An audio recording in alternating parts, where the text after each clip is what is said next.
Today we're pleased to welcome Columbus Dispatch editor Alan Miller and Vice President of Sales Stephen Zonars to our podium. In Alan's own words, few people in the news business like being the news. Found your, yeah. We would prefer to stay behind the scenes and write about what others are doing.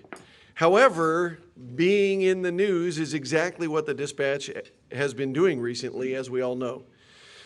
As first mentioned in June, the Dispatch Printing Company sold its print publications to the New Media Investment Group in New York, New York. The sale included the Dispatch, ThisWeek newspapers, and 7 of their magazines such as Columbus Monthly, Columbus CEO, and Capital Style. The sale also included 3 commercial properties, the Dispatch printing plant, the 5-story building on East Broad Street that we all know, and this week's offices in Lewis Center. So rather than scoop them anymore on what they're here to talk about, let me bring Dispatch editor Alan Miller to the podium today.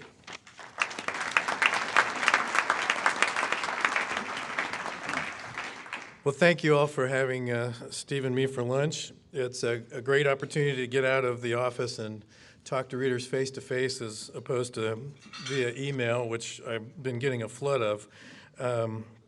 Through that email, largely, I've been learning a lot about what readers expect the editor of the Dispatch to be, starting with making myself available 24/7 to answer pressing questions such as, who was the idiot who removed the comic strip Stone Soup from the daily newspaper? Some of you may be in that crowd, and I'll explain a little bit more about that in a minute. But first, I want to tell you a little bit about what's been happening at the Dispatch. You all know, as you just heard, that the company changed hands in June, and things have been pretty quiet ever since. Actually, you know that's not true. Internally, we've seen some significant changes. I described it like this to my doctor recently when I went in for my annual, and he noticed that my blood pressure was up a little bit. And he says, so what's been going on? And I said, well, the paper was sold, the editor resigned, I became the editor, we cut the budget, we made staffing changes, we're moving to a new computer system later this month, and we're moving to a different building by the end of January. Not much. So in September, some of you may have read that the company announced some layoffs, and we have about 18 more of those coming in January. You might be wondering whether those moves were a preview of other changes to come at the Dispatch. And to address that, I'll talk about what we've been doing in the newsroom, and Stephen will talk about what's happening elsewhere in the company, and then we'll both take questions. So you know the Wolf family owned the Dispatch for more than 100 years, and during their long stewardship of the Dispatch, it became an important and influential part of life and commerce in Central Ohio. But in recent years, the media business has changed dramatically.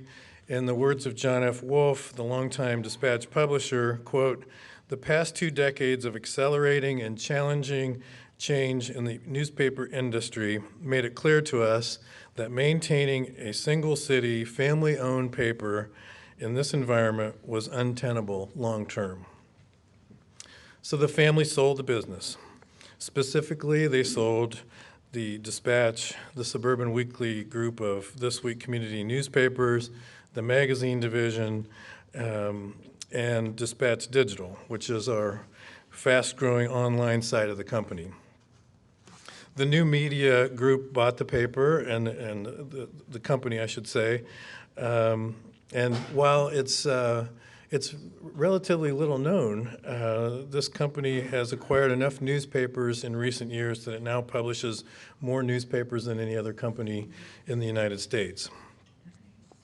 So as you can imagine, when the Wolves quietly put the print business on the market earlier this year, it attracted a lot of buyers, a lot of potential buyers. The new owners recognized that Central Ohio is a strong market, and that the business that the Wolf family put together here is a terrific collection of publishing assets. As they described it to us, the only real problem was that the business spent too much money.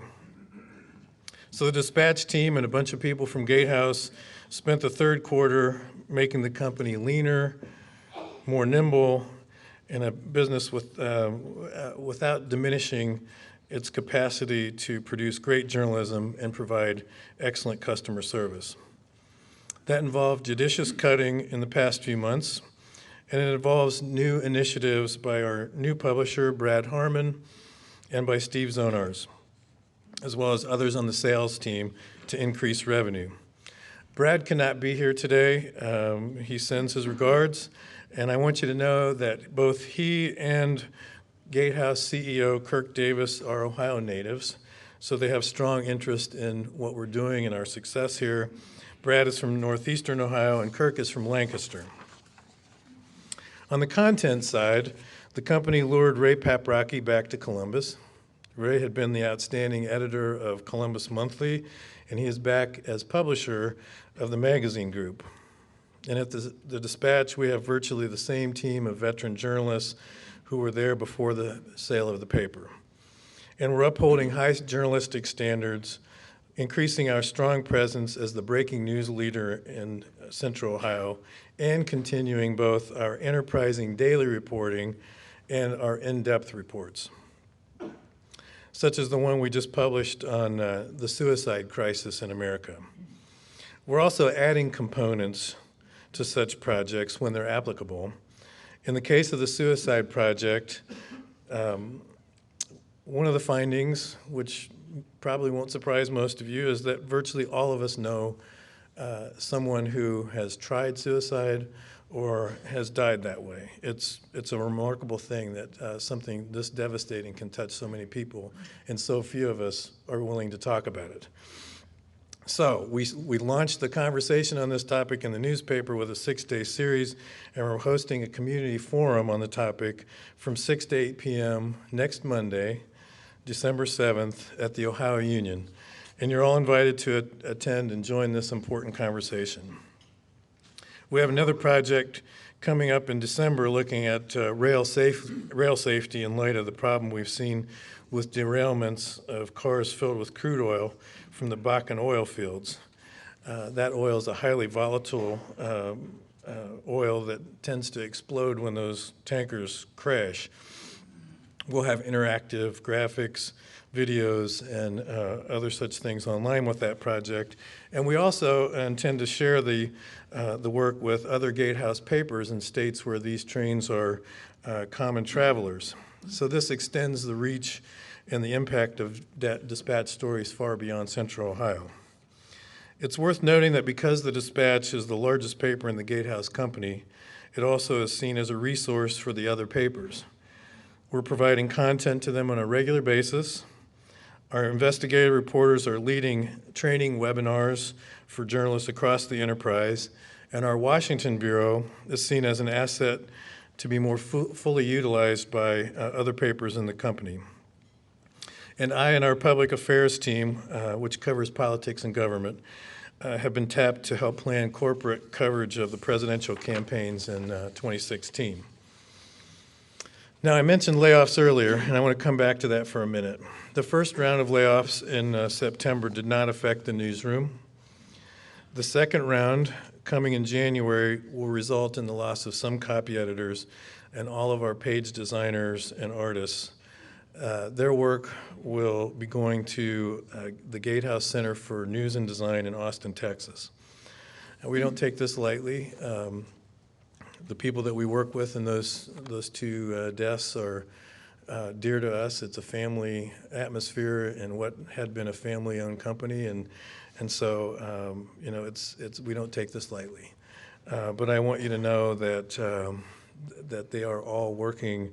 They're pros. They're doing their jobs very well right up until that time comes in January, and I'm confident that when January comes and the work moves to Texas, that they will uphold the same high standards that we do in Columbus.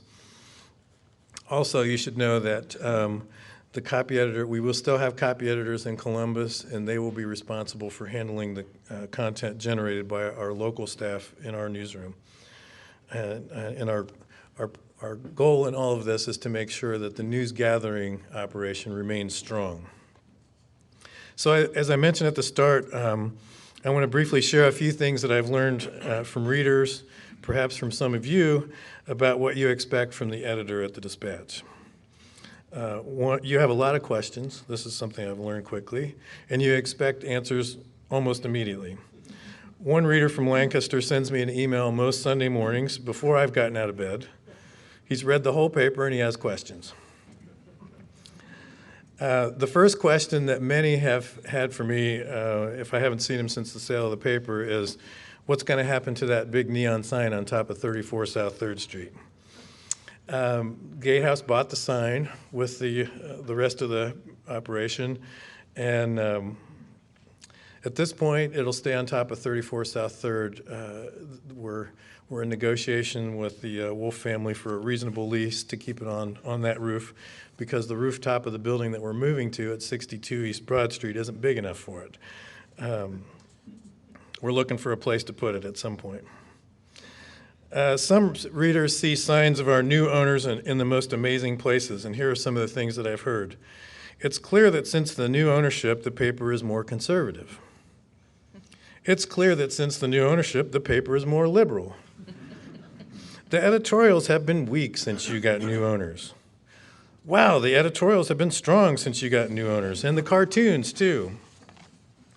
Ever since you got new ownership, there have been more creases in the newspaper. I'm not making that up. More creases. Since you got new owners, the weather in Columbus has been a lot hotter. Okay, I haven't heard that one yet. The next thing I've learned is that everything is my fault. A college buddy warned me that it would be this way. Those of you who are heads of businesses, I know you know exactly what I'm feeling. I'm sure this was the case for Ben Marison before me, and Mike Curtin and Bob Smith before him. Those of us in the editor's chair are lightning rods for everything that has or will or could go wrong with the paper. An example, the Life and Arts staff ran a review recently of the movie The Diary of a Teenage Girl. That was on the Life cover under the mundane headline, Lust or Love. That didn't draw attention. Talk about a lightning rod. One reader clipped it out, attached a handwritten note saying simply, "You should be fired as editor for printing this page." I also have learned that you feel a very strong connection to the newspaper, a sense of ownership that I believe has to be unlike most things you feel about other things that you consume. From an editor's perspective, that is both gratifying because you care so much about what we do and how we do it, and frustrating because you feel the right, maybe the obligation to tell me exactly how you feel about what we produce. So here's an example. Who is the idiot who decided to move the Click TV guide from Sunday to Saturday? That person should be fired. It's really, there's a theme here. It's really remarkable how quickly some people go from zero to you should be fired. This reader left a voicemail, so I called her back and I said, "This is Alan Miller, editor of the Columbus Dispatch, also known as the idiot who decided to move Click to Saturdays." She howled, and then I explained that we moved the TV guide from Sunday to Saturday because the Sunday paper had grown beyond the press capacity for us to print it on that day, so we had to move it. One more example. In response to the pending job reductions from the copy desk and art department, one reader wrote, "The Dispatch has done a masterful job of providing long-form journalism, wonderful stories that have exposed real issues here, and the people who are being let go had a key hand in those stories. We need that kind of reporting and the important artwork and graphics that support those stories. We need the reporters and the support staff to continue to dig into key issues that impact our lives. Without that, we lose the objective oversight of our government and businesses." We're on the same page with that reader. We want to ensure that the news gathering team remains strong, and we still have copy editors in Columbus to make sure that that happens. Another thing that readers want to know about the Dispatch is how will the news pages or editorial pages change under new ownership? The short answer is not much. The Gatehouse philosophy is to give publishers and editors the freedom to manage their operations, and they expect what you expect, that we will uphold high standards of journalism, reflect the community, and be a good citizen. Rest assured, we will continue to do good work, the kind that you all expect from us.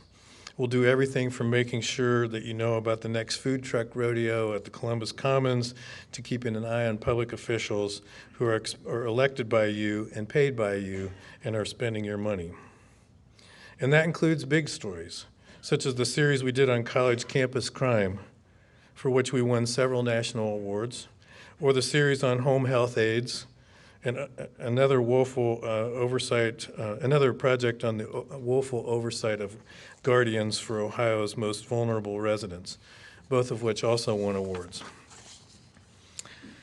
You should know that the reporters who picked up the award for the Campus Crime series heard from reporters and editors across the country who were at that event that they appreciated what the Dispatch is doing, and they complimented the paper for its national level work. That's a reputation we seek to uphold, not for awards, but because it's what you expect from us. Oh, and I almost forgot to tell you about the comic strip Stone Soup. The reason that left the daily paper is because the artist decided to only do it on Sundays. So that was out of my hands. I thank you very much, and I'll turn it over to Steve.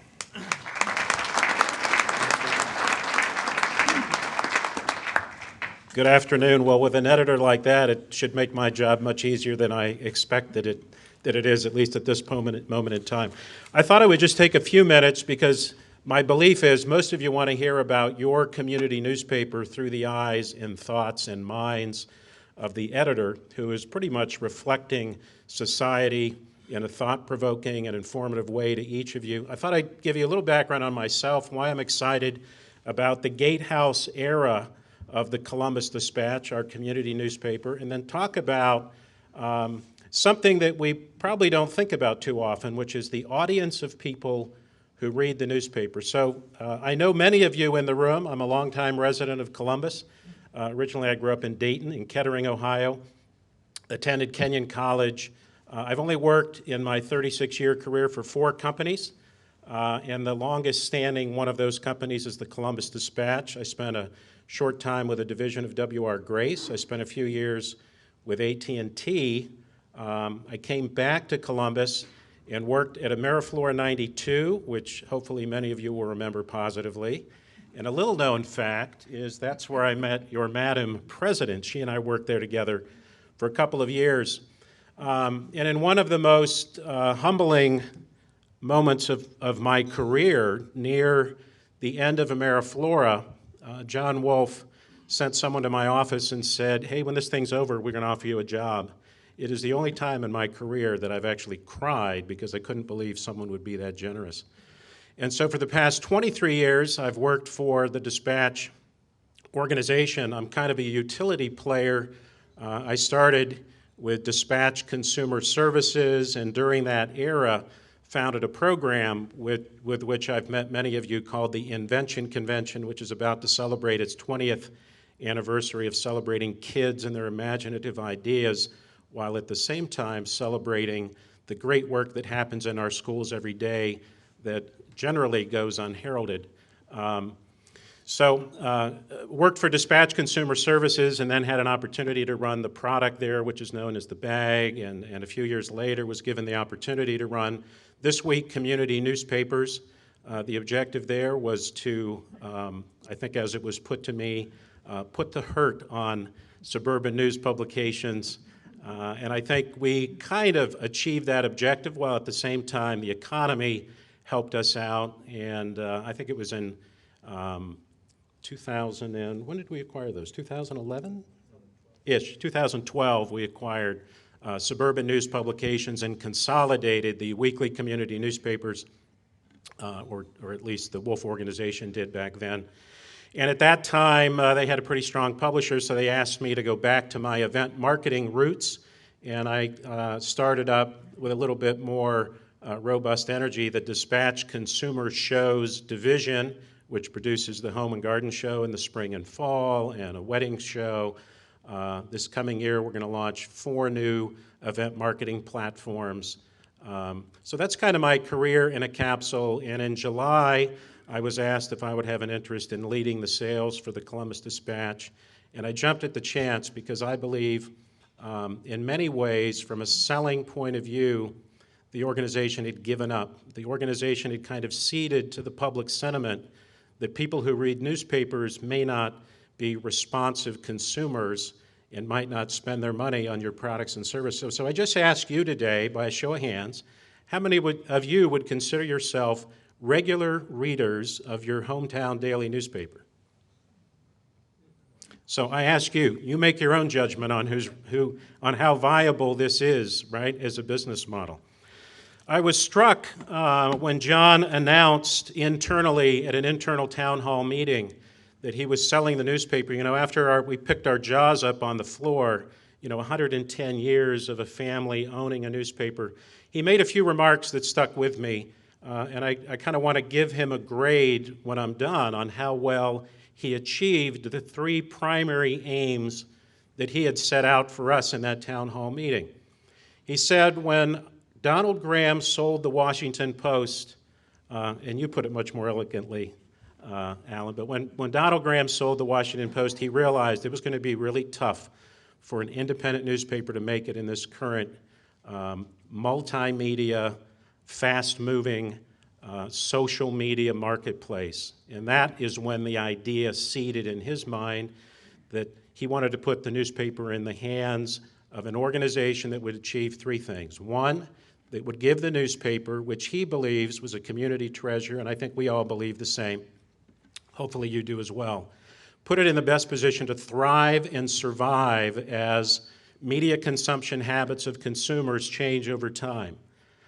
Second thing he wanted to do was put the company in the hands of a new group of people that would treat the employees fairly. And the third thing was to put the company in the hands of a business that would be and remain involved in the community. 3 pretty lofty goals. He also said at that time, I was not interested in the high bidder. I was interested in a company that would help achieve those 3 things. So let me give you my version of Gatehouse, which is the operating unit of New Media Investments.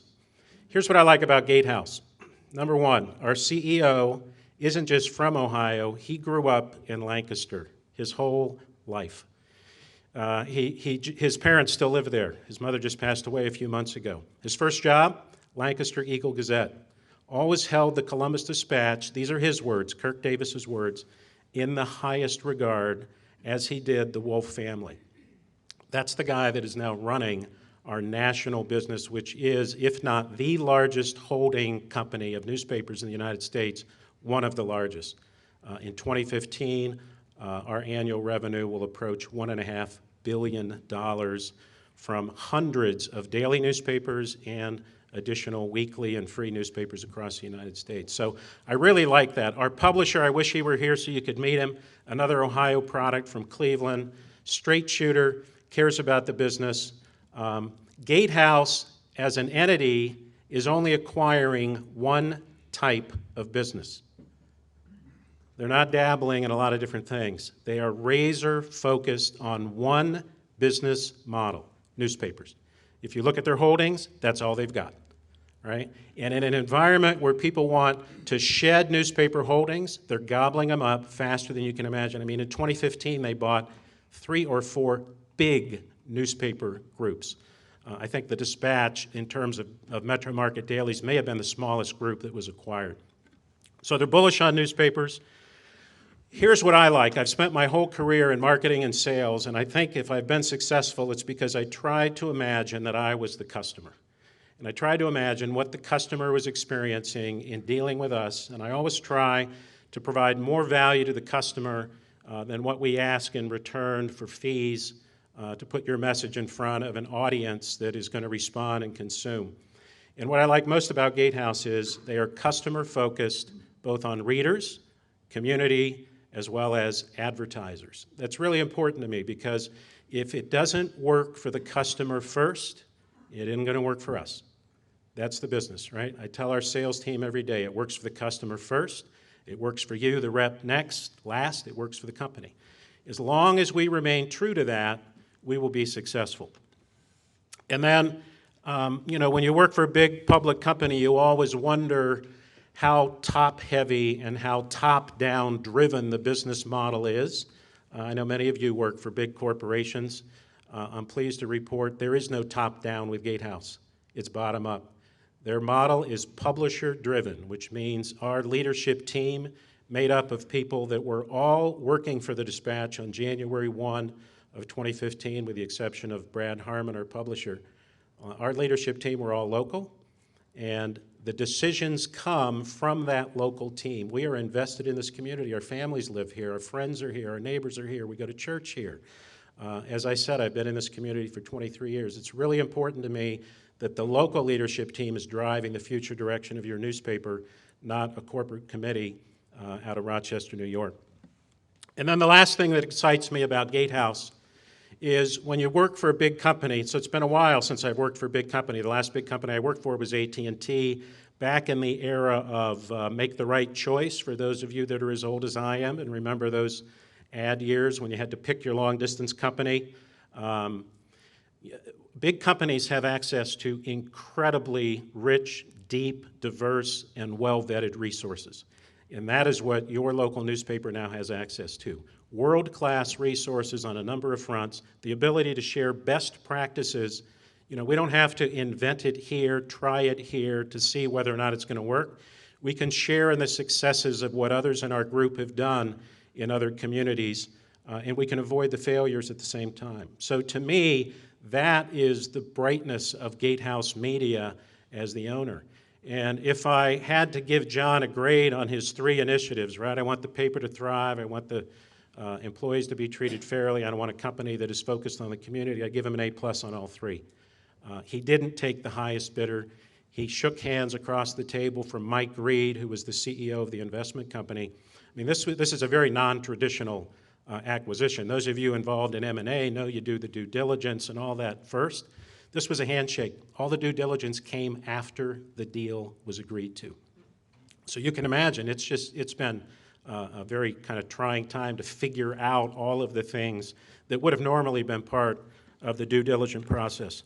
So I just want to spend my last few minutes here talking about who reads the Columbus Dispatch. And I think there's a generally pervasive feeling that newspapers in this country are dead and dying.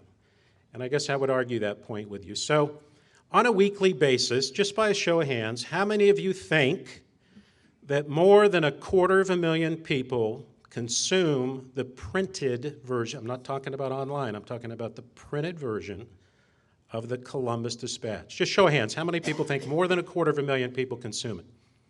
So it's not all of you. I assume the others of you think the number must be less. How many of you think it's more than 500,000 people?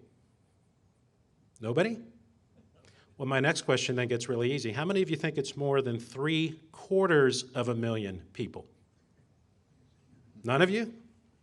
Really? Come on, someone, be bold. 800,000. How many of you think it's more than 1 million? 800,000. 800,000? How many of you think it's more than 1.1 million? So I guess you're all going to be shocked when I tell you what the number is. Just under, on a weekly basis, consuming what this man and this is the largest news gathering and reporting operation in the region, bar none. I mean, they got the next biggest news gathering operation at least doubled, maybe more than that, right? On a weekly basis, just under 1.2 million people consume our printed product. That's a whole bunch of people. That's a whole bunch of people. That's about half of the market size. You can't reach that many people unless you spend a whole bunch of money on a whole bunch of other mediums with a lot of frequency, because you can't queue them up to that level. So here's what it says to me. The newspaper ain't what it used to be, right? It's not as big as it used to be. I was in a meeting once, 15 years ago, and I heard John Wolfe say, when I started in this business, 85% of the households in the market subscribed to the newspaper. Those days aren't around anymore. But when you take the power of the content that you can only get in written form from editors that are writing, I mean, think about your own lives, right? When you have to sit down and write something, it takes a whole different level of commitment and knowledge and accuracy, right? This is a very specific form of storytelling. You know, I think back when my son had to write papers, right, in college and high school. When you got to write a paper, that's a big deal. These guys are doing it dozens and dozens of times every single day. It's kind of the voice of record in our community. So it's not surprising to me that literally over 1 million people are consuming it every single week. And when you add the consumption of our digital platform, another little known fact, who's got the #1 local digital websites, mobile sites in our community? A lot of people think, now I'm not counting the national guys, so this isn't Google and Facebook, and it's not those sites. Although I will tell you, there's a local company that has more unique users and page views than sites like Pandora, than sites like TripAdvisor, than Walmart in this market. And you guessed it, that company is us. It's not a local TV station. The three of them are all far, far less. I mean, the #1 TV station in terms of web traffic is 10 TV. And we're about 1.5 times their size, both in terms of unique users. And then when you look at how many page views we get, which is another important metric, we're almost 5 times as much consumption of page views as 10tv.com. So my comment on audience is our audience is big, it's massive, and our audience is educated, right? The education rate in our community for college degrees is about 26% of the population. Those people that read newspapers, not surprisingly, about half of them have college degrees, right? The incidence of educated consumers of our news product is about twice the market in general. So my message to leave you with is, it's still your local paper. It's run by local people who live in the community, who care about what happens here because we're raising our families here. And we have an audience that can get results for your business, and that's the thing that we put first in terms of how we measure success. So, one last fact for you. If you saw the Wall Street Journal this morning, on Black Friday, more people bought goods online than bought them in stores. Wow. That starts to show you. And of those people that bought online, more than half, 57%, bought them with Larry's dreaded device, right? Mobile. So if you don't have a mobile responsive website, see us, we do that, right? If you need SEO and SEM, if you need video, if you need retargeting, if you're not sure what IP geo-targeting is, whatever it is you need in a digital space, now that we're part of Gatehouse, we have one of the fastest growing, largest support teams of digital services anywhere in the country. This year we will serve over 7,000 customers providing cutting-edge digital solutions for their business that are all measured by return on investment and growth of the businesses. So with that, I guess we'll have time for questions. Thank you.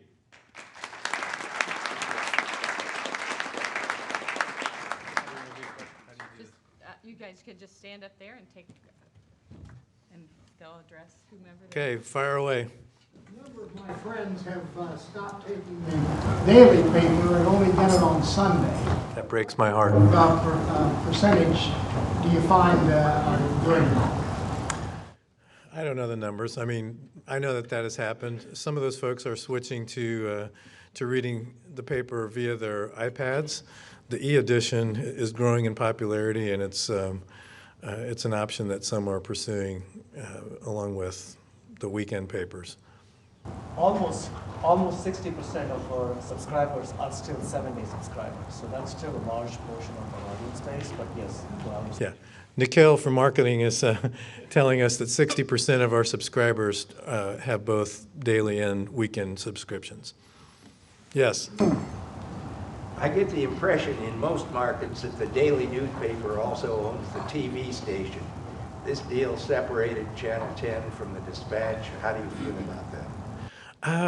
I challenge that notion. I think that in most cases the newspaper and the and any of the TV stations are not under same ownership. But in a lot of markets, there are agreements for what we in the business call convergence, whereby a newspaper and a television station will work together.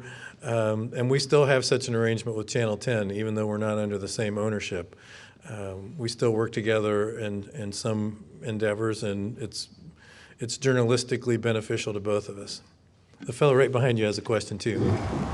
You made reference to a number of the investigations you've done, and I think you've compiled a truly distinguished record of investigative reporting. But it takes enormous resources. How do you make the decision to commit the resources needed to one of your in-depth investigations? That's a very good question. In fact, it was the first question I had for our we had an interim publisher. Some of you may know Jim Hobson, who has worked in this market in the past and in other companies, and came back to us as an interim publisher.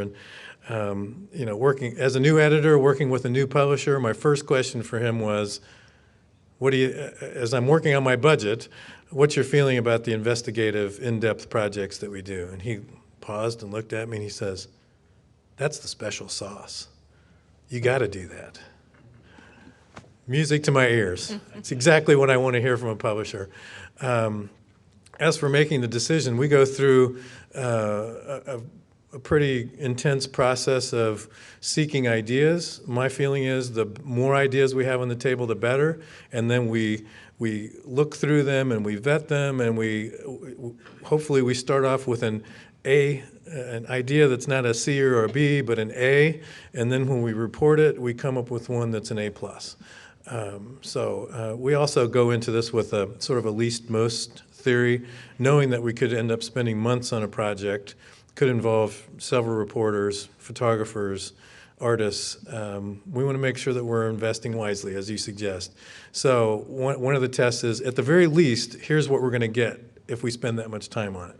And at most, we'll get this. And we always hope that least amount is something that will make us and all of you proud and well informed.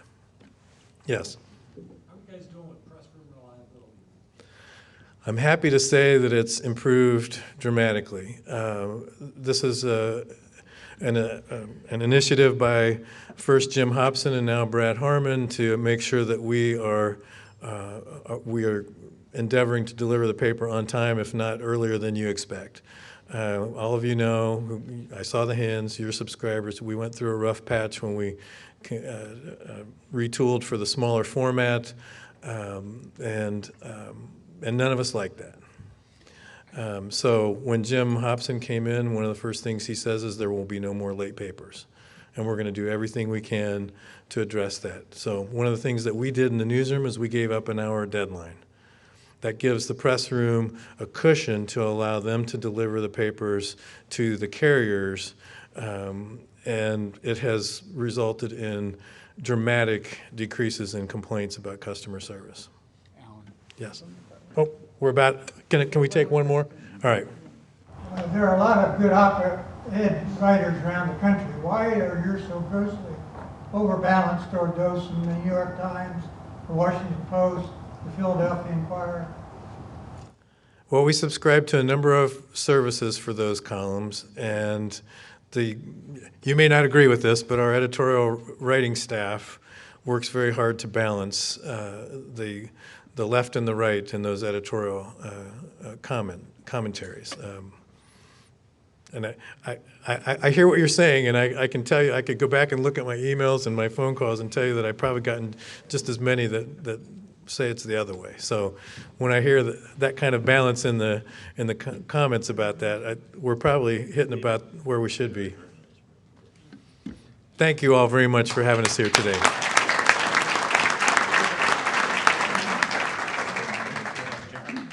All right, that was great. Next week, please join us again.